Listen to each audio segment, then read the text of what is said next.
रहे हैं nation view बीनाज त्यागी के साथ। रात के 8 बज चुके हम हाजिर हैं इस वक्त की हर उस बड़ी खबर के साथ जो रखती है आपसे सरोकार। खबर के हर पक्ष पहलू को आपको बताएंगे ताकि आप जब खबर पर अपनी कोई राय बनाएं तो वो सटीक व निष्पक्ष हो। सबसे पहले बात ममता, सेना और सियासत की। दरअसल कोलकाता के 2 टोल नाकों के पास सेना की टुकड़ी क्या दिखी। देश में सियासी भूचाल आ गया। ममता तो सचिवालय छोड़कर जाने को राजी नहीं थी। ममता बनर्जी की पार्टी टीएमसी ने संसद में पश्चिम बंगाल सरकार के खिलाफ साजिश के आरोप तक मढ़ दिए। ममता बनर्जी ने भी इसे राजनीतिक साजिश करार दे दिया। वहीं सरकार और सेना ने इसे एक रूटीन एक्सरसाइज करार दिया है जो पहले भी होती रही है।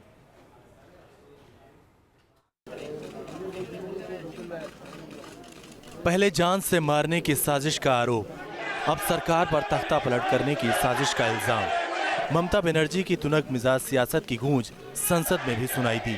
हैरत अंगेज है ममता के आरोप। सेना को कटघरे में खड़ा करने की कोशिश की गई है। सेना की मदद से तख्ता पलट करने का आरोप लगाया गया है। संसद में विपक्षी सदस्यों ने इस मुद्दे को जोर शोर से उठाया। बंगाल के अंदर क्या हुआ है कि वहाँ की जो गवर्नमेंट है उससे परमिशन नहीं ली गई है और बिना परमिशन के वहाँ पर आर्मी को लगाया गया है। तो मैं समझती हूँ ये हमारे भारतीय संविधान में जो संघीय ढांचे का प्रावधान है तो उसके ऊपर बहुत बड़ा ये हमला है। ममता बनर्जी की आपत्ति टोल टैक्स पर सेना के जवानों की तैनाती को लेकर है। ममता का आरोप है कि राज्य सरकार की अनुमति के बगैर सेना के जवानों की तैनाती की गई। No permission was sought from the Secretariat of West Bengal government. Madam Navalno, the name of the Secretariat is just attached to the Vidyasagar Toll Plaza. Just adjacent to this toll plaza, army was deployed in 19 places of the state of Bengal. लेकिन सरकार ने इन आरोपों को गलत करार दिया है। मुझे इस सदन को कहते हुए बहुत दुख हो रहा है कि इस प्रकार के सेना का रूटीन एक्सरसाइज को कंट्रोवर्सी बना लेना एक गलत है और indicates a political frustration rather than correct aspect being pointed out. TMC के आरोपों पर सेना को भी गहरा ऐतराज है। आरोपों को सेना ने सिरे से खारिज कर दिया है। सेना ने इसके लिए चिट्ठी भी जारी की है। We deny this charge with all contempt. This is exercise for our operational purposes. That is all I can tell you about this. सियासी नफे नुकसान के हिसाब से राजनेता एक दूसरे पर संगीन आरोप लगा रहे हैं, लेकिन सियासत के खेल में सेना पर सवाल उठाए जाएंगे इसकी उम्मीद किसी को नहीं थी। कोलकाता से देवजानी चौबे के साथ टीम न्यूज नेशन। और इस पूरे मामले पर ममता बनर्जी का क्या कुछ कहना है, आइए आपको वो भी सुनवाते हैं। And that's why this political vendetta, even army, I have a great respect for them, great regards for them. We are proud of them. I said all the jawans, including army and my administration, whoever worked for the administration, they are also doing good work, very tough work. I have a great respect for them. But why they will be used for a political vendetta? चलिए अब बात करते हैं cash की big tension की। दरअसल 1 तारीख को सैलरी डे जो है वो संकट डे ज़्यादा समझ में आया और कैश मिल नहीं रहा है। जो पुराने 500 के नोट चलने की मियाद थी उसको भी 15 से घटाकर 3 तक कर दिया गया और नतीजा ये है कि आज से पेट्रोल पंप पर पुराने 500 के नोट चलने का आखिरी दिन है, क्योंकि अब आप अपनी गाड़ी में पेट्रोल या सीएनजी भरवाने के लिए पुराने 500 के नोट का इस्तेमाल भी नहीं कर पाएंगे। आइए आपको दिखाते हैं सरकार के इस ऐलान के बाद लोगों की मुश्किलें कैसे और बढ़ गई हैं, क्योंकि कैश निकल नहीं रहा, ये नोट चल नहीं रहा। एक तरफ सैलरी निकालने की टेंशन और दूसरी तरफ सरकार के नए ऐलानों के बाद आम आदमी पर 2 तरफा पहाड़ टूट पड़ा है। 15 दिसंबर से पहले ही सरकार ने 500 के नोटों पर नो एंट्री का बोर्ड लगा दिया है। तमाम ऐसे बैंक हैं जहां पर पैसा पहुंचा तक नहीं है। यहां पर कम से कम लोगों को पैसा मिल तो रहा है। आप देख सकते हैं कितनी लंबी कतार है ये, और इस लंबी कतार में ऐसे लोग हैं जो वर्किंग है, जिनका समय पैसा निकालने में वेस्ट हो रहा है, जो जॉब करते हैं, जो छुट्टी लेके आए हैं ऑफिस से। थोड़ी परेशानी ये होती है कि ऑफिस का कहना ये है कि जॉब कर लो या तो पैसा निकाल लो। क्या परेशानी हो रही है, कितनी दिक्कतें होती है जॉब में? आपको थोड़ा लगता है कि जब आप जॉब करने जाते हैं तो पैसा निकालने के लिए रिक्वेस्ट करनी पड़ती है कि भाई पैसा निकालें? बैंक का टाइम और ऑफिस का टाइम एक है, इतना ऑफिस खत्म होता है, इतना बैंक खत्म हो जाता है, फिर पैसा कहाँ से मिलेगा। गाड़ी में तेल और गैस भरवाने के लिए मिली पुराने नोटों की छूट को अब बंद कर दिया गया है। पेट्रोल पंप्स पर 500 के नोटों का आखिरी दिन है, जिसके चलते पेट्रोल पंप्स पर गाड़ियों की लंबी लंबी लाइनें लगनी शुरू हो गई हैं। मुसीबत तो बहुत बढ़ेगी। गवर्नमेंट अपनी बात पे नहीं रुक रही है। कभी कहती है 14 तारीख, कभी कहती है 24 तारीख, कभी कहती है 2 तारीख। कुछ गवर्नमेंट का दीन ईमान ही नहीं रहा है कि जो मोदी जी ने किया है सबके लिए अच्छा हो रहा है, वो आगे के लिए भी अच्छा ही होगा। अब थोड़े परेशान तो अगर इतना भी नहीं झेलेंगे तो कितना झेलेंगे। कुछ ऐसा ही हाल सीएनजी पंप्स पर भी है, क्योंकि यहाँ भी अब 500 का पुराना नोट नहीं चल पाएगा। 8 नवंबर को नोटबंदी के ऐलान के वक्त सरकार ने इसके इस्तेमाल के लिए सिर्फ 72 घंटे की छूट दी थी, लेकिन कुछ जगहों पर इनके इस्तेमाल के लिए रियायत भी दी गई थी, जिसकी मियाद सिर्फ 24 नवंबर तक रखी गई थी। लेकिन 24 नवंबर के बाद सरकार ने 500 के पुराने नोट 15 दिसंबर तक करीब 20 जगह पर इस्तेमाल करने की छूट दी थी। लेकिन अब सरकार ने कुछ जगहों पर इसकी समय सीमा को खत्म कर दिया है। आज रात 12 बजे के बाद पेट्रोल पंप और सीएनजी पंप से 500 के नोटों को अलविदा कह दिया जाएगा। नोटबंदी के बाद लगातार सरकार नियमों में बदलाव कर रही है। पहले कहा गया था कि 15 दिसंबर तक 500 के जो नोट हैं, पुराने नोट जो हैं, वो पेट्रोल पंप पर चलेंगे, लेकिन बाद में ये बदलाव किया गया कि 15 दिसंबर नहीं, अब 2 दिसंबर तक ही ये 500 के पुराने नोट जो हैं वो पेट्रोल पंप पर चल पाएंगे। आज 2 दिसंबर है और आज रात 12 बजे तक ही आप पेट्रोल पंप पर अपने 500 के पुराने नोट चला पाएंगे। ज्यादातर लोग अपने 500 के पुराने नोट पेट्रोल पंप्स पर ही इस्तेमाल कर रहे थे। आखिरी दिन होने के चलते लोग पेट्रोल पंप्स पर अपने 500 के नोटों को पूरी तरह से इस्तेमाल कर रहे हैं। कई जगहों पर लोग न सिर्फ अपनी गाड़ियों में बल्कि बोतलों में भी तेल भरवाते नजर आ रहे हैं।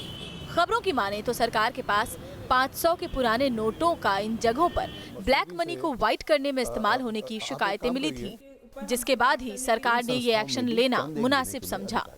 हालांकि railway ticket counter, roadways bus, सहकारी store, milk booth, LPG gas cylinder और बिजली पानी के बिल भुगतानों के लिए अभी 15 दिसंबर तक 500 के पुराने नोटों का इस्तेमाल किया जा सकता है।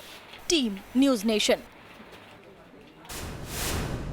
और नोटबंदी के बाद कैश की किल्लत जस की तस बनी हुई है। लोगों को घर चलाने के लिए जद्दोजहद करनी पड़ रही है, लेकिन इसके उलट कई शहरों में अवैध तरीके से जमा किए गए नोट भी बरामद लगातार हो रहे हैं, जो बड़ी चिंता की सबब बने हुए हैं। वहीं कई जगहों पर नकली नोटों का जखीरा भी पकड़ा गया है, जिससे सवाल उठ रहे हैं कि आपने फेक करेंसी रोकने के लिए भी एक तर्क दिया था ये नोटबंदी का, तो फेक तो ये भी हो रही है। नोटबंदी के 24 दिन बाद भी कैश की किल्लत बरकरार है। नकदी के लिए परेशान लोग बैंकों और एटीएम के बाहर लाइन लगाने के लिए मजबूर हैं, लेकिन उन्हें कैश नहीं मिल रहा। वहीं दूसरी तरफ एक के बाद एक कई जगहों पर नए नोट बरामद हो रहे हैं। कहीं पर असली तो कहीं नकली नोटों के सौदागर बेपर्दा हो रहे हैं। हैदराबाद पुलिस ने 5 लोगों के गैंग को गिरफ्तार किया है, जो 15% कमीशन पर पुराने नोटों की अदला बदली करवाने का दावा करता था। इस गैंग के पास से पुलिस ने 95 लाख रुपए बरामद किए हैं। वहीं बेंगलुरु में आयकर विभाग के छापे में 4.5 करोड़ से ज्यादा के नए नोट मिले हैं। ये नोट 2 इंजीनियर्स और 2 कॉन्ट्रैक्टर्स के घर और दफ्तरों से मिले हैं। दरअसल गोवा और कर्नाटक के इनकम टैक्स विभाग ने सूचना मिलने पर इन ठिकानों पर छापे मारे थे। छापों में कैश के साथ ही 14 किलो सोने और चांदी के जेवरात मिले हैं।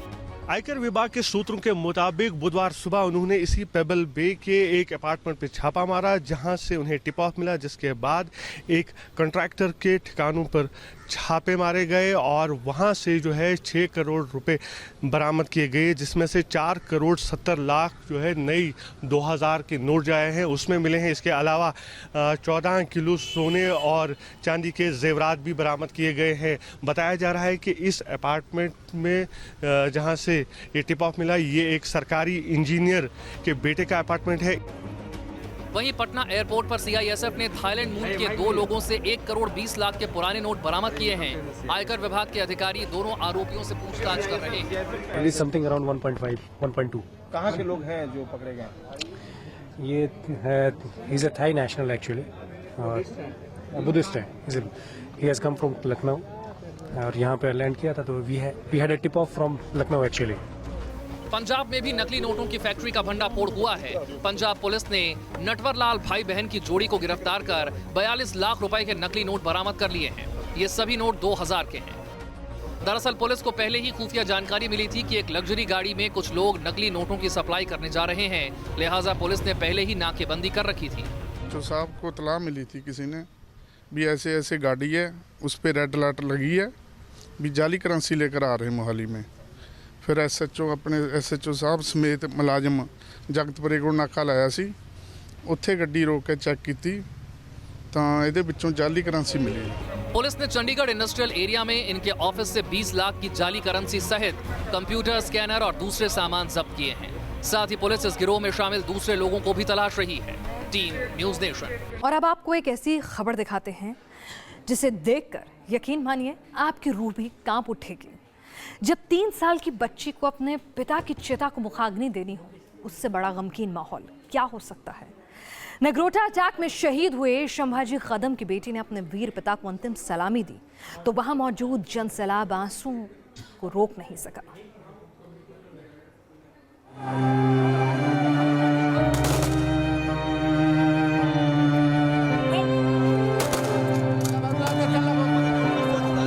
तीन साल की तेजस्विनी के बहते आंसू अपने पापा को खोज रहे हैं। ये मासूम उस शख्स की याद में रो रही है जिसके दिल का वो टुकड़ा थी। लेकिन अब इस मासूम के सिर से उसके पिता का साया हमेशा हमेशा के लिए उठ चुका है। इससे बड़ी बदनसीबी क्या हो सकती है जब 3 साल की मासूम को अपने पिता को मुखाग्नि देनी पड़े।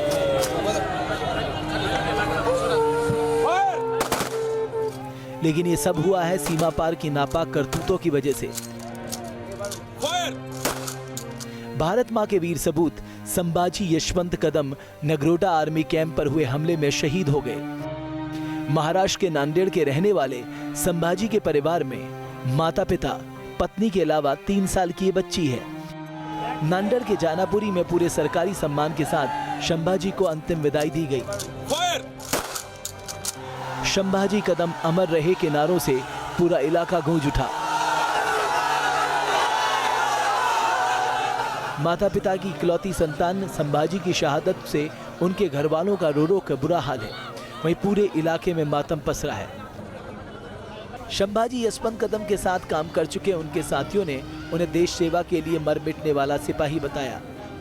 जो हमारे साथ हम जहाँ भी जाए, दुर्गम इलाके में जाए, भारत के किसी भी कोने में जाए, हम साथ तकरीबन 2007 तक साथ में थे। और वो बहादुर जवान था।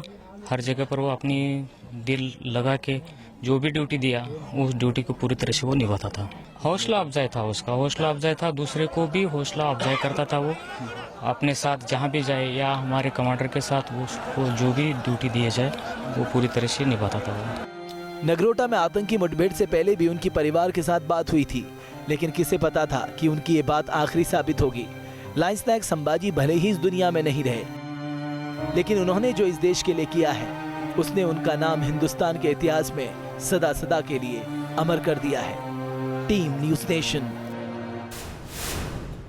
शहीद की शहादत को हमारा भी सलाम और साथ ही ये मुंहतोड़ जवाब है एक बच्ची के तौर पर कि हिंदुस्तान में ऐसे जांबाज, ऐसी वीरांगनाएं जन्म लेती हैं तो हमारी सरहदें हमेशा के लिए महफूज हैं। आगे बढ़ते हैं। यूपी से एक तस्वीर आती है, महिला की पिटाई होती है सरेआम, जो हमें शर्मसार कर जाती है। बुलंदशहर की ये तस्वीर है। लोगों के बीच बचाव करने की कोशिश की, लेकिन आरोपी बीच सड़क पर महिला को पीटता रहा, उसे जान से मारने की धमकी देता रहा। अगर कोई शख्स बीच बचाव करने आता तो उसे भी झिड़क देता, उससे भी मारपीट करता। बताया जा रहा खुर्जा नगर इलाके में 2 परिवारों के बच्चों के बीच विवाद हुआ। बाद में शख्स महिला के घर आकर उसे मारपीट करने लगा। यकीनन शर्मसार कर देने वाली तस्वीरें आ रही हैं। और न्यूज़ नेशन की खबर का बड़ा असर हुआ है। फर्जी बैंक गारंटी के जरिए यूपी के माध्यमिक शिक्षा विभाग में टेंडर देने वाली कंपनी के खिलाफ कार्रवाई शुरू हो गई है। उत्तर प्रदेश के माध्यमिक शिक्षा विभाग ने बिरला श्लोका एडुटेक कंपनी पर कार्रवाई करते हुए इसे ब्लैकलिस्ट कर दिया है। मामले की जांच एसटीएफ को सौंप दी गई है। उस बैंक गारंटी को जब वेरिफिकेशन के लिए भेजा गया कंसर्न बैंक के पास, तो वहाँ से लिख कर गया कि इस तरह की कोई बैंक गारंटी उस कंपनी के नाम पे जारी नहीं हुई है। तो उसमें डायरेक्टर माध्यमिक शिक्षा को कहा गया है कि उसमें संबंधित फर्म के खिलाफ FIR दर्ज कराएं, क्योंकि ये इस तो धोखाधड़ी का प्रकरण है। उसने बैंक गारंटी फर्जी डिपार्टमेंट में प्रस्तुत की है और उसे ब्लैकलिस्ट करें। दरअसल यूपी के 1608 स्कूलों में कंप्यूटर हार्डवेयर सॉफ्टवेयर सप्लाई के लिए इसी साल 1 मार्च को टेंडर निकाले गए थे। इसमें टेंडर भरने वाली बिरला श्लोका एडुटेक कंपनी ने जो 7 बैंक गारंटी जमा कराई थी वो फर्जी निकली। फर्जी बैंक गारंटी कुल 2,82,71,000 की थी। इसके बाद 18 अक्टूबर को कंपनी के एमडी आशीष महेंद्रकर और कंपनी सेक्रेटरी विनीत त्रिपाठी के खिलाफ एफआईआर दर्ज हुई। केंद्र सरकार ने भी इस फर्जीवाड़े को लेकर कड़ी कार्रवाई का भरोसा दिलाया है। बैंक के नियमों का दुरुपयोग करके कोई भी आदमी अगर बैंक गारंटी के माध्यम से फर्जी लोन ले ले या बैंक गारंटी के माध्यम से और कोई सुविधा ले ले, उसके खिलाफ निश्चित रूप से जो एग्जिस्टिंग लॉ है उसके तहत कार्रवाई होगी। इस बीच सिटी यूनियन बैंक ने कहा कि बिरला श्लोका एडुटेक लिमिटेड की सब contract company vital spark software solutions private limited की शिकायत से मामला उजागर हुआ। दरअसल वाइटल स्पार्क को टोपास टेक्नोलॉजीज नाम की एक कंपनी से 10 बैंक गारंटी मिली थी जो जांच में फर्जी पाई गई। इसके बाद जांच में दूसरी 8 बैंक गारंटियां भी फर्जी निकली। बैंक के मुताबिक इसके बाद यूपी के माध्यमिक शिक्षा विभाग को फर्जीवाड़े की इत्तला दी गई। We had informed the beneficiary that we had not issued any such bank guarantees, have been used or misused to fabricate the 2 bank guarantees. Birla shloka edutech का दामन पहले से दागदार रहा है।